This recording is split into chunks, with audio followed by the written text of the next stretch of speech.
직류회로 첫 번째 주제입니다. 오음의 법칙이거든요. 오음의 법칙만 제대로 알고 있어도 전기는 아주 기본적인 것은 이해를 하고 있다라고 보는 겁니다. 자, 우리가 지금 보고 있는 회로가 간단한 회로 중에 하나입니다. 자, 이게 별것 아닌 것 같은데요. 공부를 좀 하셔야 돼요.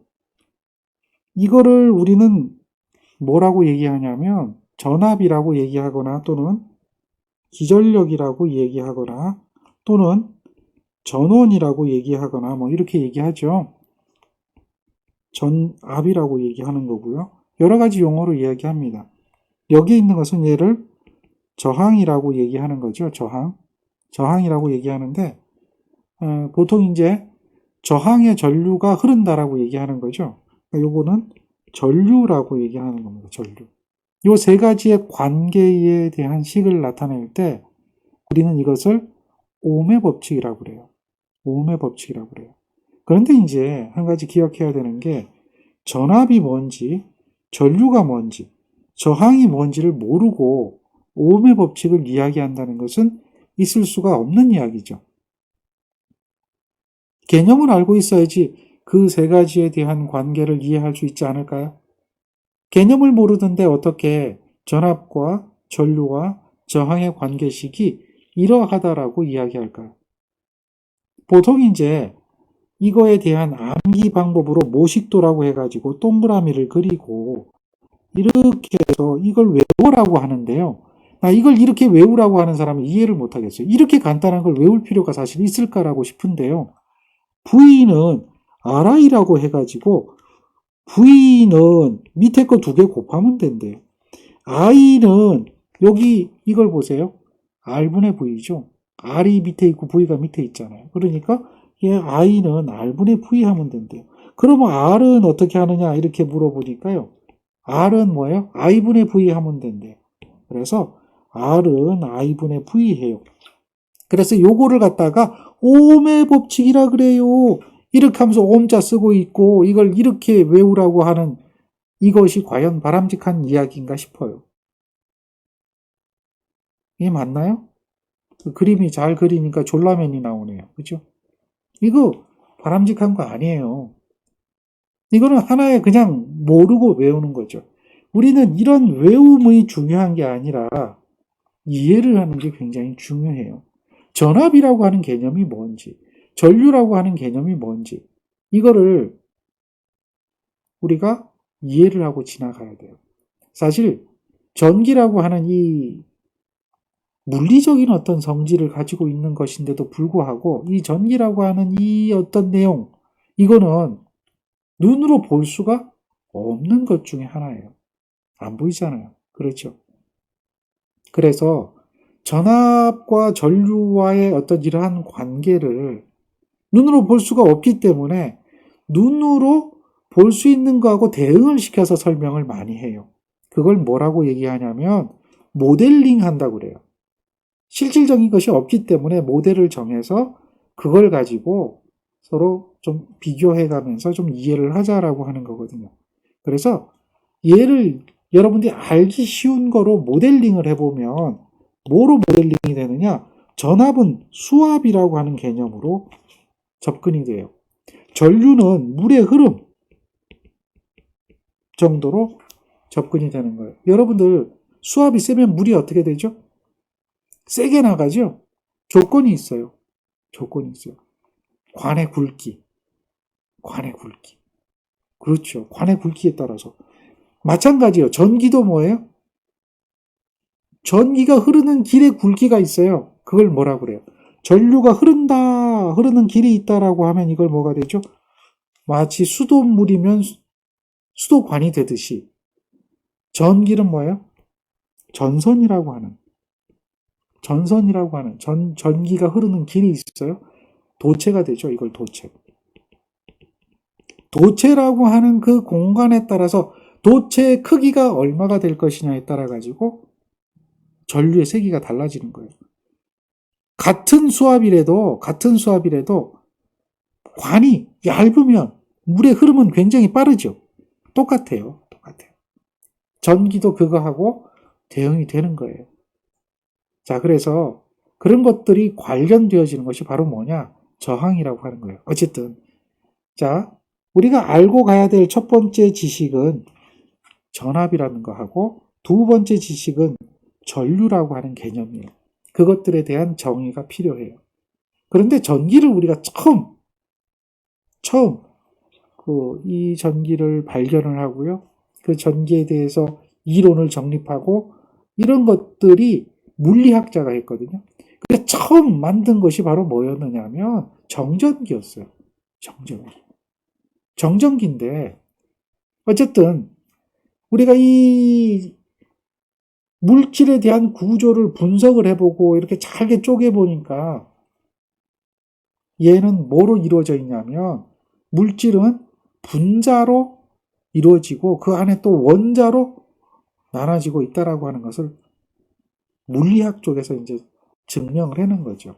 그래서 이거 이제 보어의 원자 모형이라고 그래가지고 원자에 대한 모형을 이렇게 눈에 안 보이니까요. 모델링을 해본 겁니다. 근데 그 모델링이 뭐하고 비슷하냐면 태양이 있고 그 태양을 중심으로 해서 행성들이 회전하고 있잖아요. 그러한 형태로 모델링이 된다는 얘기죠. 이해되죠? 그래서 이 원자들은 역시 자전을 하고 공전을 하고 하는 것을 똑같이 한다라고 가정을 하는 거예요. 어쨌든 지금 알고자 하는 것은 그 얘기를 하는 게 아니고 여기에는 핵이라고 하는 것이 있고요. 핵. 원자 핵이 있는 겁니다. 핵. 보통 이제 우리 핵분열 하는 거 아시죠? 그 핵입니다. 그 안에는 이 안에는 뭐가 있냐면 양자라고 하는 것이 있고 이 안에는 또 뭐가 있어요? 중성자라고 하는 게 있어요. 그래서 양자하고 중성자를 하나로 묶어요. 여기서 중요한 얘기가 나와요. 이 안에는 양자라고 하는 것이 있다고 가정을 하는 거죠. 양자라고 하는 것은 플러스 전기를 띠고 있는 것을 이야기해요. 그리고 어떤 물질은 전기적으로 중성적인 상태를 띠거든요. 그래서 요 주위에 전자라고 하는 것이 얘가 전자죠. 전자라고 하는 것이 핵을 중심으로 해서 어떻게 하죠? 공전을 하고 있다라고 보는 거죠. 근데 이게 평면적인 게 아니라 입체적으로 가는 거예요. 지금 그림은 평면적이지만 전자는 어떻게 표현했죠? 마이너스라고 하는 것을 이야기했어요. 그리고 전기자기학에서는 요 부분에 힘이 작용한다라고 하죠. 그 힘의 크기는 K의 R제곱의 양전기량의 곱이죠. 양자하고 전자가 가지고 있는 전기량의 곱에 의해 가지고 플러스 마이너스 전기이기 때문에 얘는 어떤 전기다? 흡인력이라고 하는 그 힘을 만들어서 구속하고 있다라고 하죠. 떨어지지 않게 끌어당기고 있단 말이에요. 이해되겠죠? 이게 이제 만유인력의 법칙하고 똑같아요. 어쨌든 구속을 하고 있다. 이렇게 되고 있어요. 자, 그런데 말이죠. 물질은 전자를 한 개만 가지고 있는 게 아니라 물질의 종류에 따라서 전자가 궤도를 따라서 분포하죠. 한 개 존재하면 나머지 궤도는 두 개가 존재하고 네 개가 존재하고 이렇게 물질에 따라서 전자가 존재하게 될 때에 궤도가 여러 가지가 궤도가 있다면 마지막 궤도에 있는 전자 하면 그걸 갖다 우리는 뭐예요? 마지막 궤도. 그래서 그걸 갖다가 가장 마지막에 있는 전자는 당연히 핵과 전자의 거리의 제곱에 반비례하기 때문에 이 거리의 제곱에 반비례하는 것 때문에 거리가 멀어지면 멀어질수록 힘이 작아진다는 거죠. 최외곽에 존재하는 전자는 얘는 어떻게 되죠? 쉽게 핵으로부터 분리가 될 수가 있어요. 핵으로부터 분리가 되면 전자를 잃어버리는 얘는 뭐가 되죠? 양의 전기를 띠게 되고 전자를 가져가는 놈은 뭐가 되죠? 음의 전기를 띠게 되죠. 그래서 정전기라고 하는 게 생긴단 말이에요. 정전기. 그러니까 두 정전기가 생겼을 때 대전이 됐다 그러거든요. 그랬을 때에 끌어당기는 힘이 작용한다는 얘기죠. 그러니까 책받침을 쓱쓱 문지르면 대전이 되고 그걸 머리카락에 갖다 대면 머리카락을 끌어당기는 힘이 생기잖아요. 그런 원리가 생기는 거죠. 거기서 이제 전기가 나오게 되는 거예요. 그때에 플러스 전기하고 마이너스 전기가 얼마나 있느냐라고 하는 걸 이야기하게 되고요. 그랬을 때에 전자 한 개가 가지고 있는 어떤 전기적인 성질을 가진 물질이 존재하게 되는데 그걸 갖다 뭐라고 얘기했냐면 전하라고 얘기하는 거죠. 전하. 우리가 기억해야 될 용어 중에 하나가 또 뭐가 있어요? 전하라고 하는 용어가 있다는 얘기예요. 전하. 전자 속에는 뭐가 있어요? 전하. 또는 뭐 전기량이라고 하거든요. 전하량이라고 하는 게 맞고 또 보통 다른 말로 전기량이라고 하기도 해요. 전자 한 개가 전하량을 가지고 있어요. 그래서 전자가 이동을 하게 되면 전자가 떨어져 나온단 말이에요. 그러면 뭐예요? 전기량이, 즉 전하량이 이동을 한다라고 이야기를 하는 거예요. 그랬을 때에 이 전자가 이동하게 되면 전기량이 이동을 한단 말이에요. 그러면 그때 그 이동이 되어져 가지고 그 이동이 연속적으로 갈 때 이것을 전류가 흐른다라고 이야기를 하는 거예요. 개념을 잡으세요. 그래서 전하량이라고 하는 거, 이것을 기호로는 Q라고 쓰고요. 단위는 뭐예요? C라고 붙이는데 얘를 쿨롱이라고 그래요. 쿨롱이라고 그래요. 전하가 존재한다. 자, 그러면 말이죠. 우리 나무, 플라스틱 이런 것들은 보통 뭐라고 부르죠? 전류가 잘 흐르지 못하는 물질이에요. 구조적으로 이런 이동이 잘 일어나지 않는 물질이죠. 물질에 따라 달라진다고 그랬잖아요. 그런 거 갖다가 뭐라고 불러요? 부도체 이렇게 부르죠. 그런데 쇠로 된 것들, 철, 또 구리, 알루미늄 이런 것들은 어때요? 전기가 잘 흐르죠. 그런 것들은 전자가 잘 이동할 수 있는 구조로 되어 있어요. 전자가 옆에서 옆으로 이렇게 잘 전달될 수 있는 구조로 되어 있어요. 그런 것을 뭐라고 해요? 도체 이렇게 얘기하죠. 도체. 그리고 중간적인 성질을 가지고 있는 게 뭐예요? 여러분들이 잘 알고 있는 반도체. 자, 부도체 하면 뭐라고 영어로 얘기합니까? 영어로 얘기할 때 non-conductor. 컨덕터가 아니에요. 도체는 뭐예요? 컨덕터라고 그래요. 도체는 뭐라고 부른다고요? 컨덕터. 컨덕터라는 얘기 잘 기억하세요. 컨덕터가 도체예요. non-conductor가 뭐예요? 이거는 부도체예요. 그러면 반도체는 뭐라고 부르겠어요? 도체도 아니고 그렇다고 부도체도 아닌 거. 그래서 그 앞에 뭐가 붙죠? 영어로 얘기하면 세미컨덕터라고 그러죠. 다 그런 거예요. 컨덕터 또 뭐예요? non 컨덕터, 세미컨덕터 한단 말이에요. 이 컨덕터라고 하는 성질이 있어요. 컨덕터. 바로 그 컨덕터가 뭘 얘기하느냐? 전류를 잘 흘릴 수 있는 것을 이야기하는 거예요. 이해하시겠죠? 전류를 잘 흘릴 수 있도록 하는 성질을 가진 것을 컨덕터라고 불러요. 그래서 전류가 잘 흐르는 정도를 이야기할 수도 있겠죠. 어떤 것이 전류가 잘 흐르냐? 어떤 것이 이렇게 얘기할 수 있잖아요. 즉 전류를 잘 흐르는데 구리하고 또 철하고 또 알루미늄하고 이런 것들이 전류가 똑같은 전압을 가해서 전류를 흐르게 한다 그래도 흐르는 전류량이 달라지거든요. 그게 바로 뭐냐? 그 도체가 가지고 있는 성질, 즉 컨덕터에 따라 달라진다는 거죠. 컨덕터. 그래서 그걸 갖다 우리는 컨덕턴스라고 불러요. 전류가 잘 흐를 수 있는 그러한 성질을 나타낼 때 뭐라고 부른다? 컨덕턴스. 이야기하겠죠. 그러면 어떤 물체 또는 도체마다 재질이 달라지면 전류를 흘릴 수 있는 능력이 달라진다라고 볼 수가 있게 되겠고요. 그때는 컨덕턴스라고 하는 것들 때문에 전류가 달라진다라고 이야기하는데 이것을 전류가 잘 흐르는 것을 반대로 얘기하면 뭐가 되죠? 전류가 잘 못 흐르게 하는 성질이 있다라고 이야기할 수도 있겠죠. 전류가 잘 못 흐르게 하는 성질이 있다. 그걸 뭐라고 하느냐? 컨덕터, 즉 컨덕턴스에 반대되는 개념. 이걸 우리는 저항한다라고 하거든요. 저항이란 말은 뭐예요? 알잖아요. 그죠?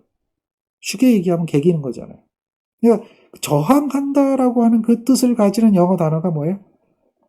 resistance, register 이렇게 얘기하기도 하고요. 그 성질은 뭐예요? resistance. 이해하시죠? 그래서 그걸 갖다 우리는 저항이라고 얘기하는 거예요. conductance, resistance 이것은 서로 무슨 관계가 있어요? 반대되는 개념이죠. 자, 어쨌든 간에 그래서 지금 전류가 흘러야 된다라고 하는 그 개념은 바로 뭘 의미하냐면 여기에 있는 전기량이 이동해야 된다는 개념으로 접근할 수가 있다는 거죠. 다시 본론으로 들어가는 겁니다.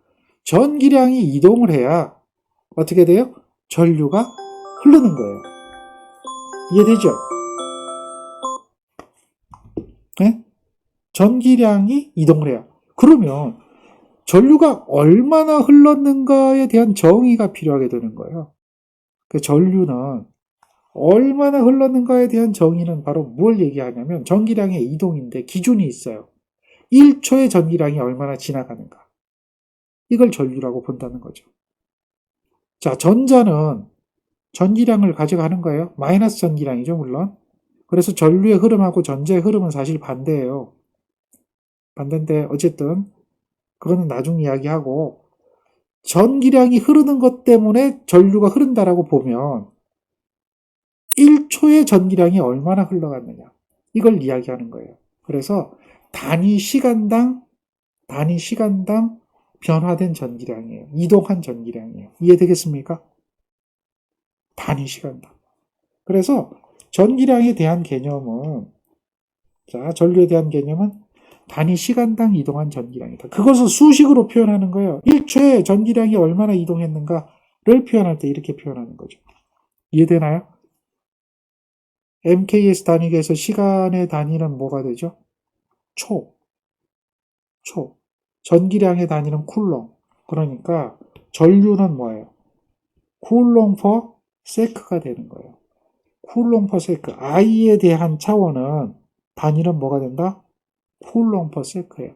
그 쿨롱 퍼 세크를 뭐라고 읽어요? A라고 쓰고 그걸 갖다가 암페어라고 하죠. 앙페르에 대한 그 사람의 업적을 기리기 위해서 A라고 하는 앙페르에 대한 이름 A를 붙이고 암페어라고 하는 단위를 쓰죠. 우리나라 말로 암페어, 또 미국 말로도 암페어입니다.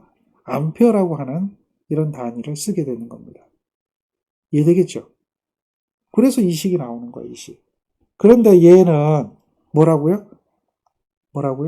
그렇죠. 시간에 따라서 그 크기가 일정하기 때문에 그냥 T분의 Q라고 얘기하는데 직류기 때문에 교류가 되면 얘는 시간에 따라서 그 값이 계속 변하잖아요. 그래서 그것을 시간의 함수로 표현하는 거예요. 시간의 함수예요. 그래서 교류일 때는 뭐로 표현해요? IT라고 하는 개념으로 표현하고요. 그래서 이거는 뭐예요? 미소 시간당에 대한 미소 전기량의 변화. 즉 얘는 뭘 얘기하죠? 그 커브에 대한 기울기를 얘기하는 거예요. 기울기. dt분의 dq는 기울기잖아요. 그리고 요거를 기울기인데 요거를 얘기하는 것은 곧 무엇을 얘기하는 거죠? 미분한다라고 얘기하는 거죠. 미분. dt분의 dq는 시간에 대해서 qt를 뭐하라? 미분하라. 이해하겠습니까? 미분으로 표시하는 거예요. 미분. 요게 미분입니다. 그러면 이동한 전기량을 구하라라고 하면 당연히 뭐예요? I는 T분의 Q니까 여기다 T 곱하고 여기다 T 곱하는 거죠. 그러면 TT 약분되고요. 뭐만 남아요? Q는 IT가 남죠? 그게 이거예요.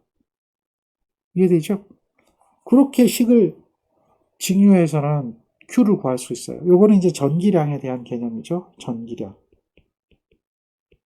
전기량 Q를 구해보니까 전류에다 뭘 곱해주면 돼요? 전류 암페어에다가 시간 세크를 곱해주니까 그때 이동한 전기량을 계산할 수 있다라고 이야기할 수가 있잖아요. 여기서 이렇게 바뀌는 건 뭐 다 아는 거죠. 자, 여기서는 전기량을 구하려면 dq가 되는 거예요. 그럼 DQ를 구하려면 여기 보세요. 여기는 IT잖아요. 이게 뭐예요? DT분의 DQ가 되겠죠. 자, DQ를 구하려고 하면 여기서 DQ를 구해야 돼요. 그럼 여기다 뭘 곱해줘요? DT를 곱하고요. 여기다가도 이 DT 곱하는 자리가 중요해요. DT를 곱해줘야 돼요. 그러면 DQ만 남죠. 미소한 값이니까 어떻게 해요? 전체적인 값을 구하려면 적분을 해줘야 되잖아요. 그죠? 적분. 그렇죠. 그러면 Q가 나오는 거예요. Q가. 요걸 인테그랄 해줘야 되는 거잖아요. 그러면 미소분이 없어지겠죠. 전체적인 값이 나오겠죠. 그래서 이렇게 나오는 거예요. 이해되겠습니까? 그렇죠. Q는 뭐예요? 시간에 대해서 전류 I를 적분하라. 미분에 반대되는 개념이 뭐예요? 적분이죠. 미분에 반대되는 개념이 적분이에요. 적분하는 거예요. Q를 구하려고 하면 인테그랄 해주면 되니까 결국 뭐죠? 인테그랄 IDT에 대한 값이 Q값이다라고 하는 이러한 관계로 이야기를 하는 거죠. 어쨌든 전류에 대한 정의는 뭐예요? 그렇죠. 시간당 이동한 전기량으로 정의를 한다라고 하는 것을 꼭 기억해 줘야 돼요. 전류에 대한 정의입니다. 그래야 우리가 오음의 법칙을 이해할 수가 있으니까요. 뿐만 아니라 전압에 대한 정의도 알아야 돼요. 전압은 이게 전기 압력이잖아요. 전기 압력인데 전류를 여기서부터 여기까지 이동을 시키는 거예요. 그러니까 전하를 이동시켜야 되겠죠. 전하. 즉 전하의 이동이 생겨야 바로 여기에 뭐가 흐른다고 볼 수가 있어요? 전류가 흐를 수 있겠죠. 이해되겠습니까? 그런데 전하가 지 마음대로 이동하나요? 내가 이동하고 싶을 때 이동하나요? 그게 아니라는 거죠. 뭔가 어떤 에너지를 받아야 그 에너지를 가지고 이동할 거 아닙니까? 이해되죠? 그렇죠. 여러분들도 가만히 있으면 뭐 저절로 움직이는 게 아니잖아요. 내가 가지고 있는 에너지를 써야 일이 나오는 거잖아요. 똑같은 거거든요. 그러니까 전하가 이동해서 전류가 흐르려면 외부에서 무슨 에너지가 들어와야 되거든요. 즉 전기적인 어떤 에너지의 차이가 있어야 된다는 거예요. 전기적인 에너지의 차. 보통 이제 우리가 그런 것을 이야기할 때 플러스 전위에서 마이너스 전위로, 즉 높은 전위에서 낮은 전위로 전류가 흐른다라고 이야기를 해요. 그러니까 이제 그림으로 표현하면 여기는 전하량이 있어요. 여기는 전하량이 없어요. 그런데 이거를 이렇게 선으로 연결하니까요. 선으로 연결하는 거죠. 선으로 연결하니까 여기에 있는 전하량이 이동을 해요. 얘가 이동해서 이쪽으로 와죠. 이렇게 오게 되겠죠. 이렇게 다 이동해버려요. 왜 이동할까요? 라고 하는 거예요. 그게 바로 뭐냐면 요거하고 처음에 요거 가지고 있던 요 높이의 차, 이걸 갖다 우리는 뭐예요? 위치 에너지 차라고 하는 거죠. 전기 위치 에너지 차이. 이것을 전위차라고 얘기하는 거예요. 전위차.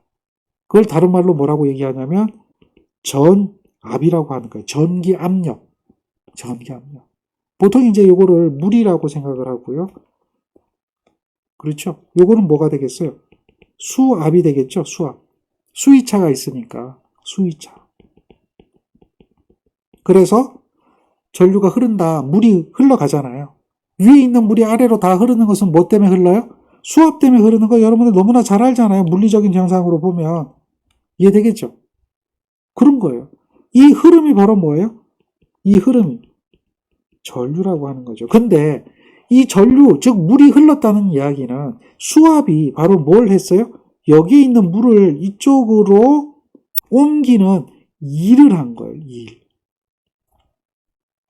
일을 한 겁니다. Q를 옮기는 일을 한 거죠. 일을 하는 거예요. 즉 Q가 이동한다는 이야기는 곧 뭐가 생긴다는 얘기예요? 일이 있다는 거죠. 일을 W라고 이렇게 기호로 붙이고요. J라는 단위를 쓰는 게 일입니다. 그래서 일의 단위는 SI 단위계에서는 뭐예요? 줄이라고 하는 단위를 써요. 줄. 옛날에는 뭐예요? 주울 뭐 이렇게 얘기하기도 했는데요. 옛날 표현 방법이고 요즘은 뭐라고요? 줄, 뭐 이렇게 간단하게 이야기를 합니다. 발음대로 줄, 일을 하게 된다는 거죠. 요거 세 가지의 관계가 바로 뭐냐? 전압에 대한 관계를 정의하는 거예요. 전압이라는 것은 바로 뭐냐면 요걸 얘기하는 거거든요. 위치 에너지 차. 그래서 이 쿨롱이 이동해서 Q가 이동해서 일을 하게 되는 것을 이야기하는데요. 그래서 전압의 정의를 어떻게 얘기하냐면 쿨롱이 이동해서 한 일의 양을 이야기하는 거예요. 1쿨롱에 줄이 이동해서 얼마만한 일을 했겠느냐. 쿨롱, 전기량이죠.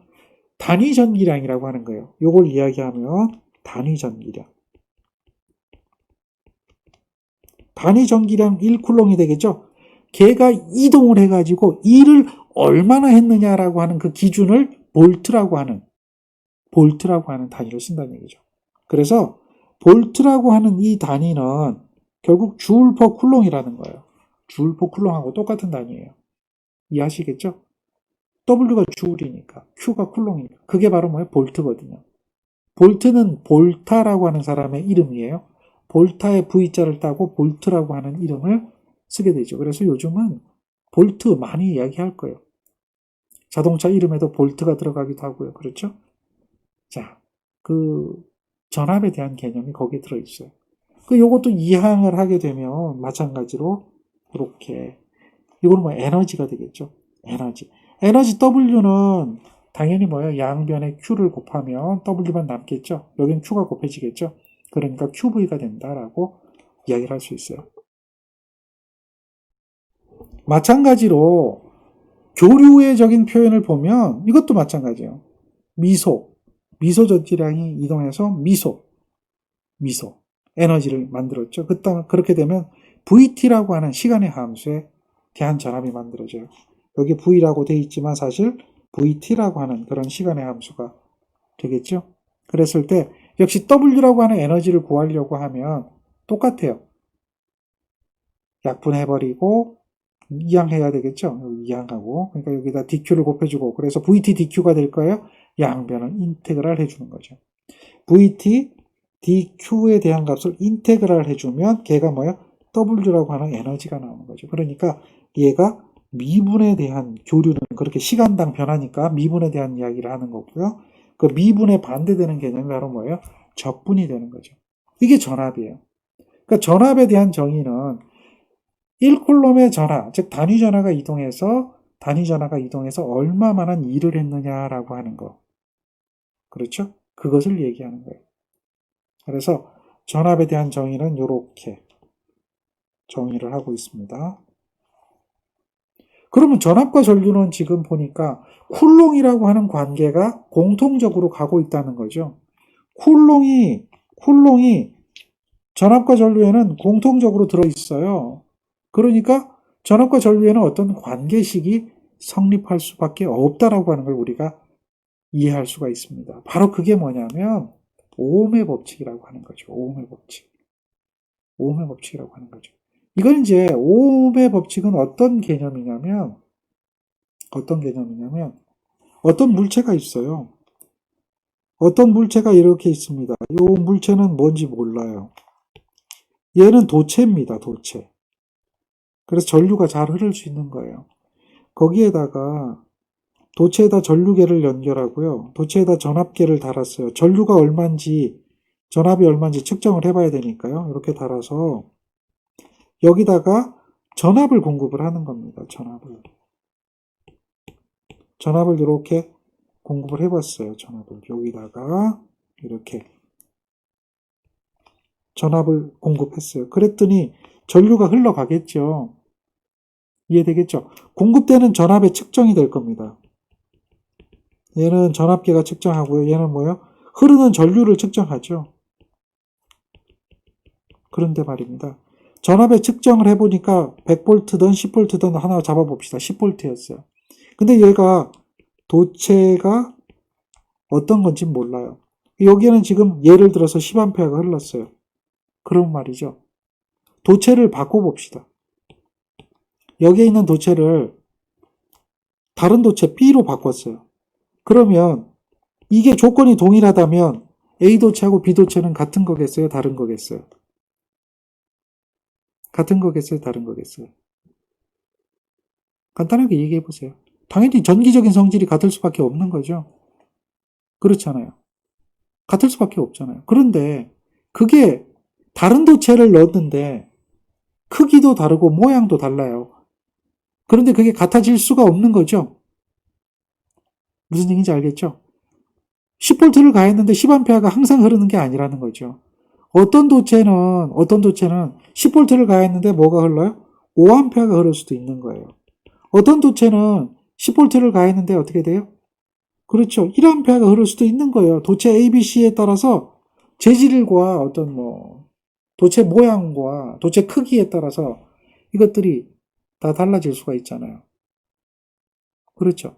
자, 이때에 이제 규정을 하는 거예요. 규정을 하는 거예요. 도체 굵기, 길이, 이런 것은 모두 동일한 거예요. 그래도 어떻게 되죠? 재질이 달라지니까 전류가 같아지겠어요? 달라지겠어요? 달라지더라는 거죠. 그렇죠. 그래서 성질을 찾아내보니까 얘를 데이터를 만들어야 될 거 아니에요.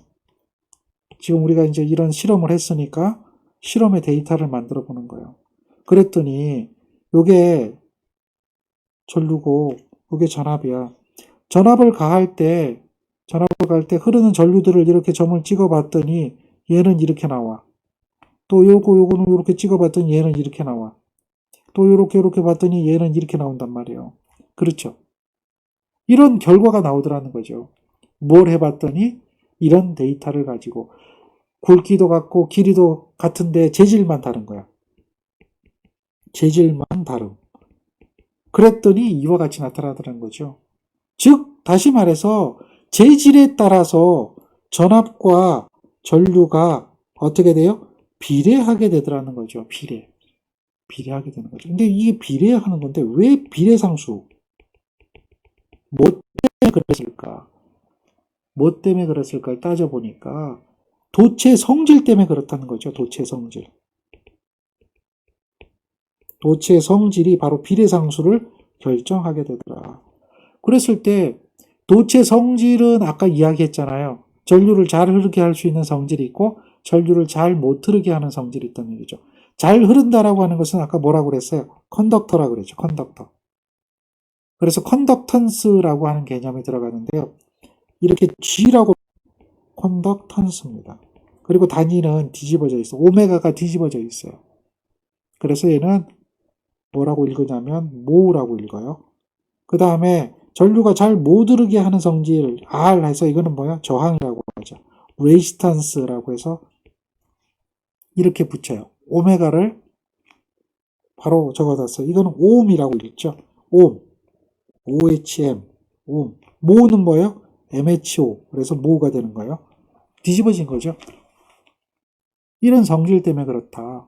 그래서 얘 때문에 그렇다라고 보는 거죠. 그래서 얘를 비례상수를 뭐로 두는 거죠? R로 보는 거죠. 이게 바로 뭐예요? 오음의 법칙이라는 거예요. 얘가 오음의 법칙이에요. 즉 다시 말해서 전압을 가하면 전류가 흐르는데 동일한 도체에서는 보세요. 동일한 도체에서는 전압을 많이 가하면 전류가 어떻게 돼요? 전압을 많이 가하면 전류가 어떻게 돼요? 많이 흐르죠. 그렇잖아요. 동일한 도체에서는. 이해되죠? 그래서 전압과 전류는 비례하고 여기에 대한 기울기는 뭐예요? 기울기. 이거에 대한 기울기는 바로 뭐가 되죠? I분의 V가 되니까요. 그게 저항이 되는 거예요. 이게 기울기죠. 그게 바로 뭐다? 그 도체의 성질을 나타내는 저항이라고 하는 그런 성질로 표현하는 거죠. 이게 오음의 법칙이에요. 그래서 오음의 법칙은 이거죠. 세 가지 식은 똑같은 식이에요. V는 RI라고 하는 이 관계의 개념. 전압과 전류는 비례합니다. 도체계에서. 근데 뭐 때문에 기울기가 달라진다? 저항이라고 하는 것 때문에 기울기가 달라지는 거죠. 저항이라고 하는 것에 기울기가 달라지는 거죠. 그 관계식을 나타낸 것을 우리는 뭐라고 하는 거예요? 오음의 법칙이라고 하는 거예요. 이해를 하셔야 돼요. 이해되겠습니까? 자, 이거를 오음의 법칙을 저항이라고 하는 걸로 표현하지 않고요. 컨덕터라고 하는 개념으로 표현하면 비례한다고 그랬잖아요. 근데 뭐예요? 그렇죠. 컨덕터에 대한 개념으로 표현하면 G분의 I라는 거죠.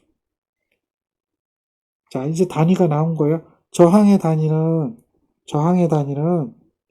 R이에요. 컨덕터의 단위는, 저항의 단위는 뭐고요? 오음이고요. 다음 컨덕터의 단위는 뭐죠? 저항은 R, 오음이에요. 그래서 요거 관계는 기억해야 돼요.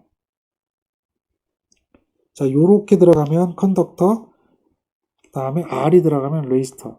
컨덕터하고 레지스터가 있어요. 요 개념을 꼭 기억해요. 이게 오음의 법칙에 별로 어려운 것도 아니에요. 자, 오음의 법칙은 V는 RI, 이렇게 공식만 외워서 되는 것도 물론 방법일 수도 있겠죠. 그렇지만 개념적인 것을 접근을 가지고 가는 것이 중요해요. 이걸 알아야지만이 우리는 오음의 법칙에 대한 여러 가지 이야기를 할 수가 있어요. 자, 오음의 법칙에 대한 설명이었습니다.